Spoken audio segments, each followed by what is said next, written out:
different episode for you today. So, just a solo show with me. We're going to do it kind of quick. A little shorter than normal, hopefully, but we'll see. I want to really focus in on some things that could be useful takeaways from what I've been noticing in my own playing with AI and the things that we've talked about on the previous episodes about how really chunking the activities between discovery and execution have been very, very helpful.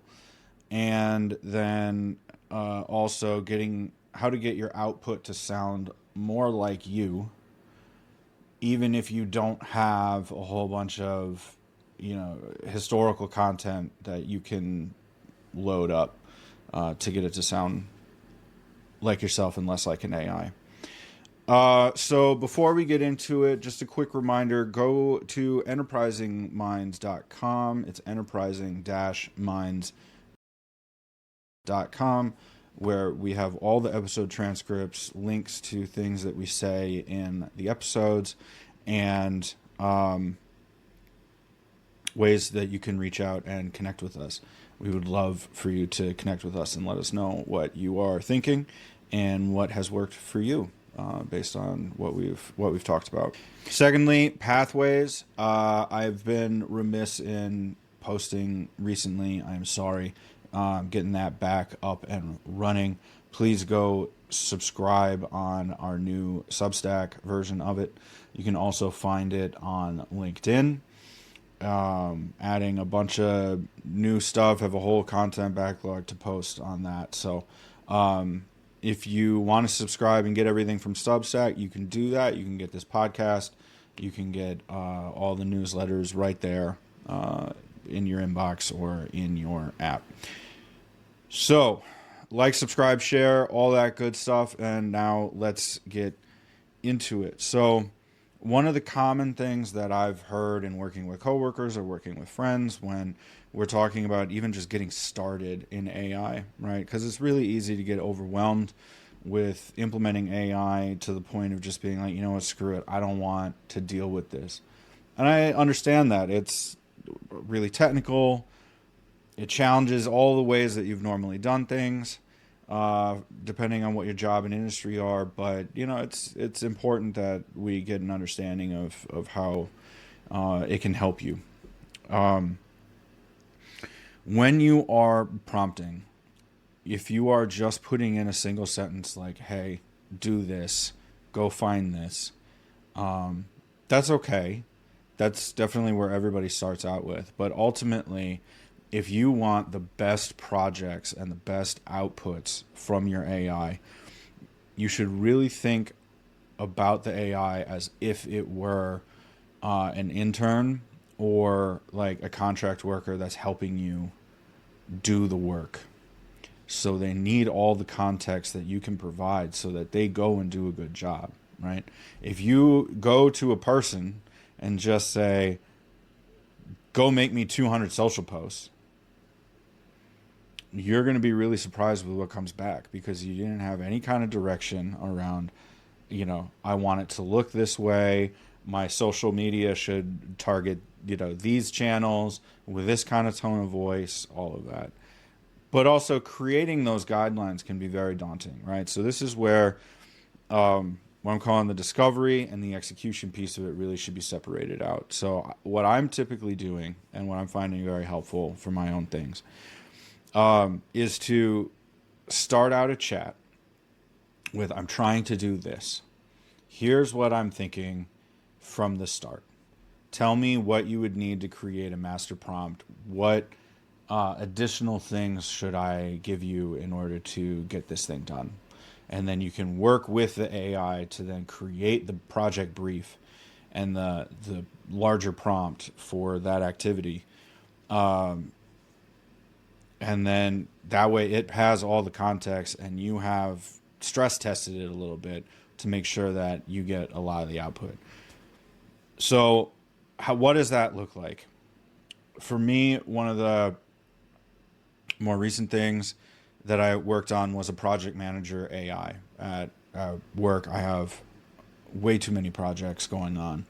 And I was finding that my normal way of keeping track of where all the projects were was too much, and because it took too much of my own sort of administrative time to keep things up and going. So for me, this is a perfect use case for AI, right? It's just a little bit extra help, and allows me to have sort of a running list of things where it can remember the details, and then it can help me write the statuses to, whoever my stakeholders are that I need to reach out to. So one of the things that I did was, hey, here's my situation. I'm running all of these projects. They fall into two different buckets, new products, and then this priority project. And then I've got this third one that, does this, that, and the other. These are sort of the primary metrics for each. And here's how I've been going about it so far. And so I gave it all the context around all of those things. Now, mind you, depending on what your projects are, if this is what you're doing for work, make sure that you are staying totally copacetic with the company guidelines around what you can share with the AIs. So I was using an internal AI where I could share a little bit more than if I was using one of the outside company ones, third-party ones.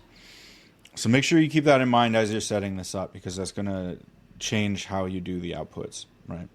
So I started talking through it, and then I realized, okay, I might not have a whole bunch of time to just type all of these things out, but if I go and I use my voice memo app, you can find that on, get that on your iPhone.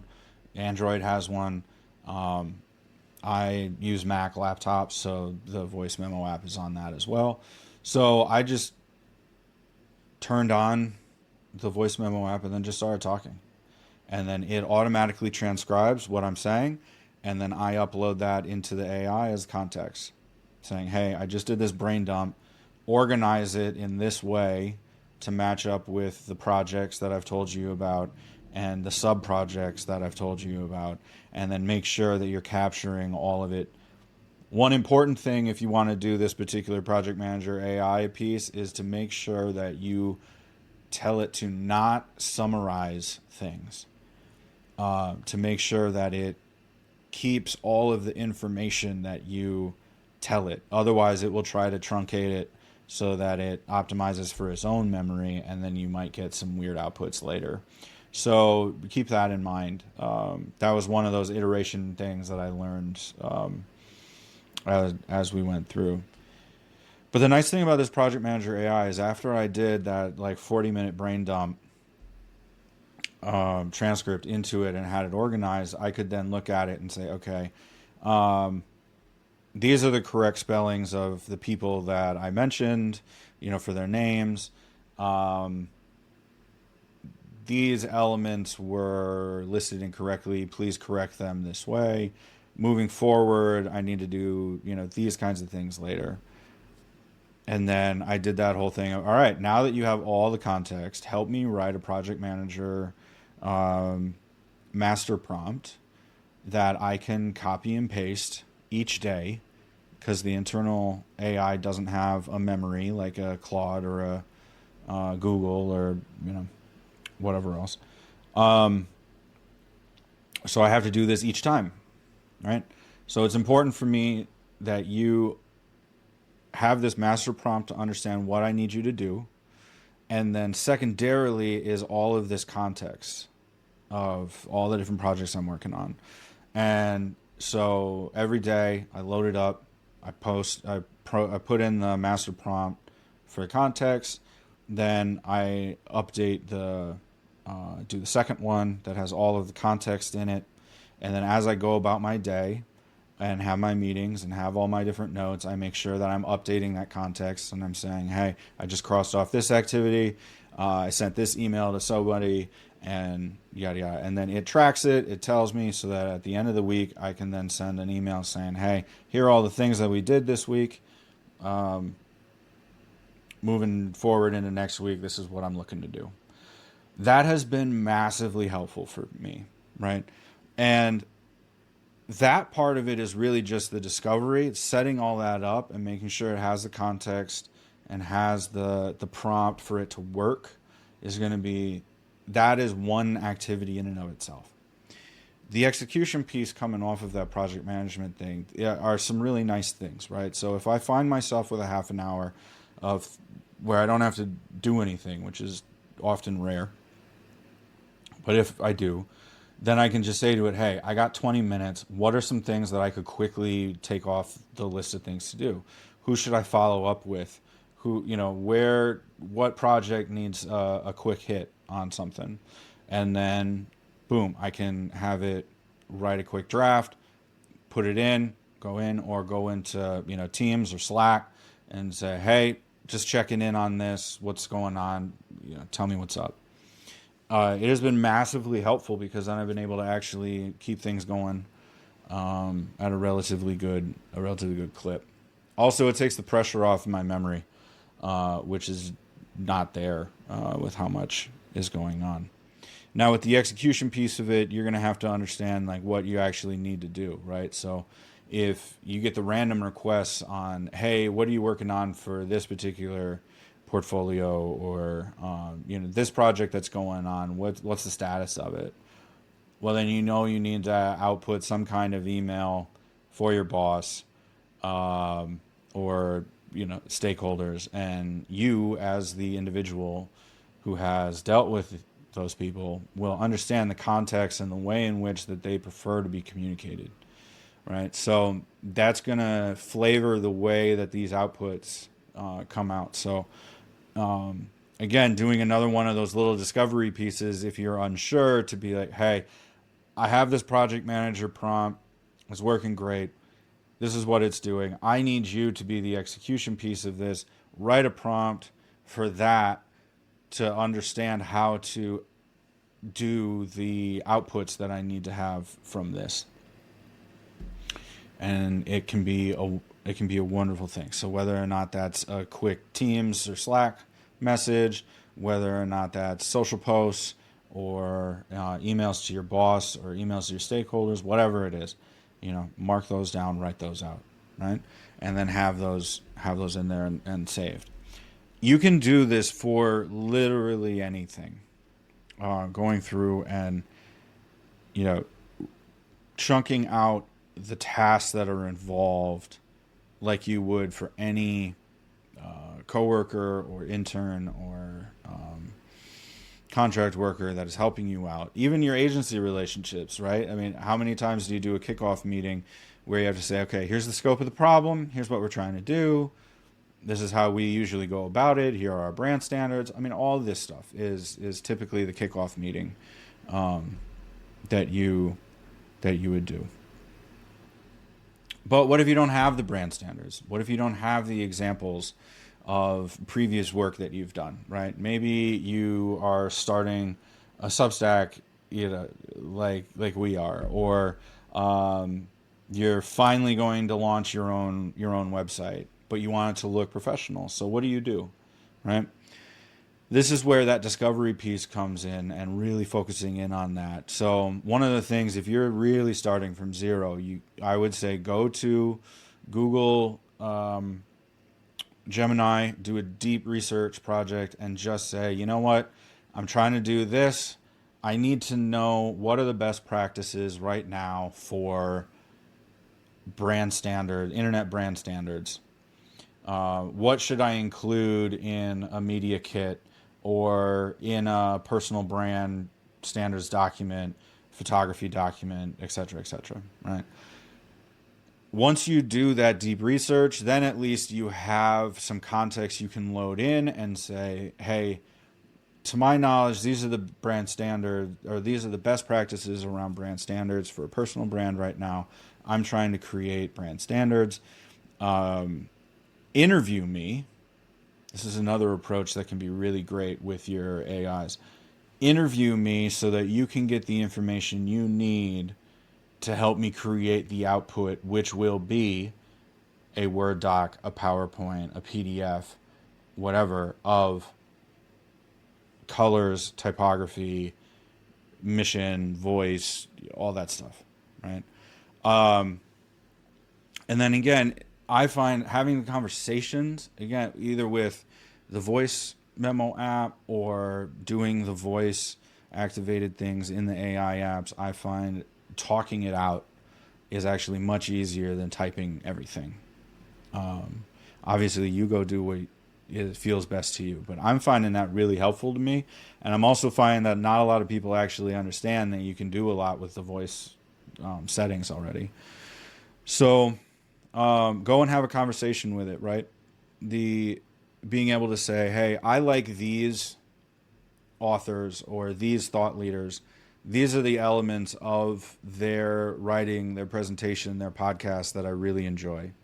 When I was doing my personal rebrand for davedoherty.com, I started talking to him and said, all right, here's my current one. This is what I'm not liking about it. Here's what I do like about it, though. And when it comes to design, I really like how, Nike does the basketball logos for the custom shoes for basketball players, right? So the KD logo or the Ja Morant logo or the Kobe logo, right? I like those a lot. So it became kind of a vision board thing. I also think F1 cars look awesome, and they're sort of an example of, using colors in a way that just looks really good, in my opinion. I also took, one of the guitars in my collection and said, I actually really like this color palette. How can we include that into the brand standards? What would that look like? What are these colors? And it was a black, a gray, a raspberry-ish color. And we started building from there. Now, granted, I also have an aunt that was a graphic designer, so I called her up and said, hey, help me out with the imagery for this. So it's not all AI, but then I definitely took the work that she and I collaborated on and the designs that she built for me, which were wonderful. And then now I've put those into, Canva and other platforms to be able to say, here are my brand colors. Here's how I'm going to go through. Here are the fonts that are acceptable.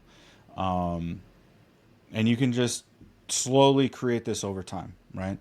But then also as you go and try to implement this either on a website provider or out into your own space, like maybe you're redesigning your LinkedIn profile to match your new personal brand standards. Well, then you're going to have to be like, great, now I have to create this LinkedIn banner. What do I think about that? What are the aspects for that I need? What are the elements that I need on a LinkedIn banner to be taken, in this way? Another thing with the voice that I really, really like is if you don't know how you come across when you're talking, going through and saying, hey, here's a transcript of me talking. Pull from it the tone and the elements of my speech that you could then apply to social posts or other things to make the output sound more like me. And sometimes you may be happy with what it comes out with. Other times you might be less inclined to say yes to what it says about the way that you present yourself. But all that's good information, right? So for me, I know I'm an overly direct human being, at least for Midwest standards, right? So that is definitely part of my tone of voice standards, my brand standards. I'm going to be direct and straight to the point, but also professional. And you can list all those things out. Obviously, they're not top of mind because I put them in the brand standards, so I wouldn't have to remember it. So, anyway, I threw a lot at you right away with this. Just a quick recap before I get into a more creative example. So, separating the discovery and the creation of the master prompt from the execution, rather than just saying, here's what I'm trying to do, go create this asset. Take a little bit of time and set up the master prompt so that it could be a repeatable thing, especially if it's a repeatable thing. Take the time to create a master prompt that's going to give you exactly what you want in the way in which you'd expect the outputs to be, right? So that discovery piece is where you apply all the context, where you find out things that you might be missing or you didn't think of straight away, right? Take that time to build that out to get the best possible outputs. And then once you have the outputs, iterate that again to make sure that you're getting exactly what you want when it does an output, and then you can go back and update your master prompt from the discovery piece so that it becomes the thing that you want, and then that whole process can be eventually automated with exactly what you want to have happen. Then getting the output to sound more like you. If you don't have additional content, you can just have it interview you. Just sit down and talk for a while and see what comes out of it. Have it detect your tone of voice, the way in which you present, your word choice, whether or not your sentences are choppy, or do you talk for a really long time and you do a lot of run-on sentences. It's all it's all for you to find out. So that's going to be my big suggestion, at least for this episode. And I'm going to wrap up with an example, a more creative example than business before we go. So oddly enough, as more and more people in my friend cohort have been getting into AI, the extra time that they have, it has freed up either time or mental space for them to play around with creative writing. And as somebody who has a creative writing degree, and as somebody who enjoys writing, this has been awesome, because I've been able to have some conversations around character development and styles and all of these things that I really enjoy nerding out on, right? And, interestingly, I was not just one friend, it's like 4. So something's in the water. But as I was talking to all these people, I've been writing a lot of poetry recently. But I wrote about 7 chapters of a novel in college for my capstone, my undergraduate degree. And I have not touched it since then. So I went back to it and I uploaded what I turned in for my capstone into Claude. I said, here's the context for this. I would like you to do this, that, and the other. Rate it, see where it's at, tell me what's working, tell me what's not, yada, yada. Then I realized that I actually was trying to have it do way too much, right? Like the first examples. I was trying to have it do discovery and output things and do logical work and it was too much. So I had recently attended the Marketing AI Institute's AI for Writers Summit. So if you haven't attended one of these, it's a totally free thing. It's an awesome event done by them. I have no affiliation other than I went there and enjoyed it. But one of the presenters for the AI for Writers went through this 5-step process of how he wrote a horror romance novel that he self-published on Amazon.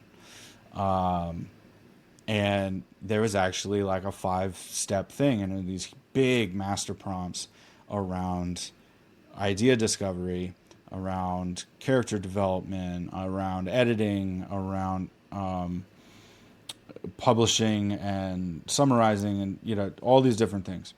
So I took those screenshots that I had from that and I said, hey, help me build out these things But as I was building those things out, I realized that there was nothing about taste or craft of things that I prefer that make me more of a writer, right? So I started going through it and I said, you know what?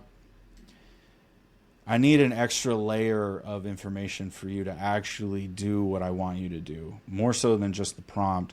You need like an additional context layer of who I've been reading, what I like, why, and sort of where I see this story going. So I started going through and I said, hey, I like Kurt Vonnegut. I recently reread Hemingway and I really like Hemingway, but lately it's been like overly macho for me and I don't really like that aspect of it. But I really like the way that he puts together sentences and the way he kind of describes things without describing things. I've been on a Russian literature kick for whatever reason. So, you know, a lot of Chekhov recently. And what I really like about Chekhov is X, Y, and Z. These are my favorite movies. These are my favorite rappers, even though that has nothing to do with, writing a novel. It does show you at least the wordplay and, other forms of writing that I really enjoy. So it created all of this context around how I write, what kind of content I consume in the literature space, and sort of who my favorite authors are from there. And then it was able to build out, here's kind of the writer profile of Dave. He's already been published in these things for this kind of work, for novel writing, yada, yada, yada.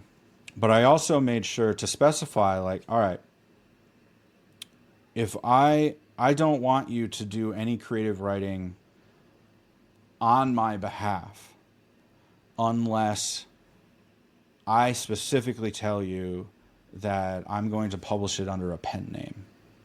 If it's going to have the Dave Doherty name as on the author line, I'm going to be the one that writes everything. So in that case, I need you to just be an editor.